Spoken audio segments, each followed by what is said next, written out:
Department of Interior and Local Government. Sinabing mayroon daw 2,000 mahigit na bakanting posisyon sa SK officials. At yan po ay dahil sa kapiranggot at maliit na insentibo ng mga SK officials.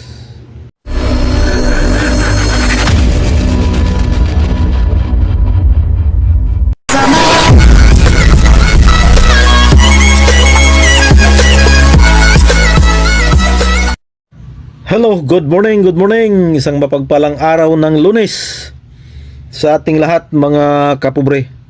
Panibagong araw, panibagong biyaya, panibagong pag-asa, panibagong lakas, and of course, panibagong vlog mga kapobre. For today's vlog, barangay at SK election update po tayo. Lalo na po itong Sangguniang Kabataan election. Dahil po lumalabas po sa datos ng ating Department of Interior and Local Government na sa kabuuang 300,000 mahigit na posisyon sa Sangguniang Kabataan, SK Chairman at SK Kagawad ay sabi ng DILG mayroon daw 2,000 mahigit na bakante po mga kapobre. Ang dahilan daw ay hindi nag-file ng anumang posisyon ang mga kabataan. At pangalawang dahilan, yung mga nabakante daw na posisyon, halimbawa SK Chairman or SK Kagawad, ay wala pong nag-assume. Kaya bakante po yung 2,000 mahigit na SK positions mga kapobre. Out of 336,008 SK positions, mayroon tayong vacant positions na 2,119. Ang reason dito po is walang nag-file ng certificate of candidacy, walang kandidato, and some did not assume.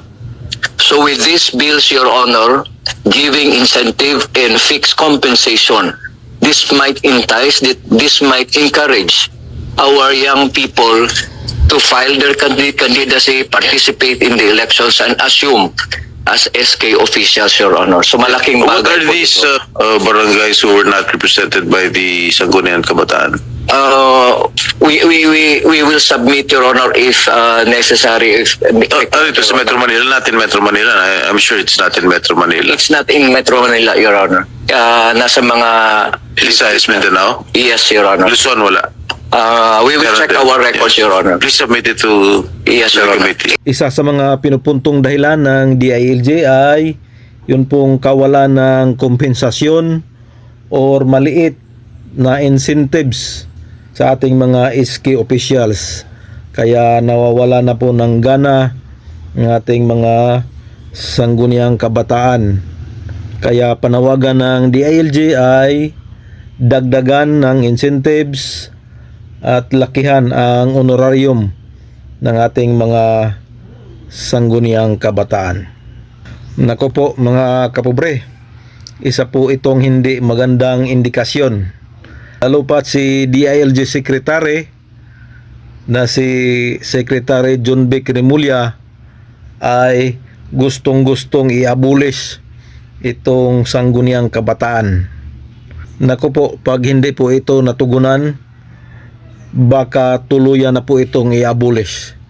Dahil mantakin nyo mga kapobre, mahigit 2,000 vacant position. Bakante po yung mga posisyon na sinasabi ng DILG. So ibig sabihin hindi na interesado ang ating mga Sangguniang Kabataan. Naku po, wag naman sana dahil napakalaking bagay po kung mayroong SK Chairman at mga SK Kagawad. Dahil kailangan yan sa isang barangay na may namumuno sa ating mga Sangguniang Kabataan. At kadalasan pong nangyayari ito sa mga probinsya. Dito sa atin, sa Visayas at sa Mindanao.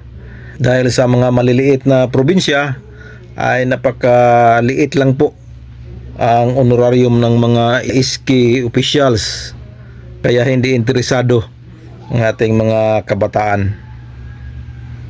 Di katulad doon sa mga malalaking syudad na malalaki rin ang kanilang mga honorarium. Dito sa amin, mayroon ditong nag-honorarium ng 2,000 lang.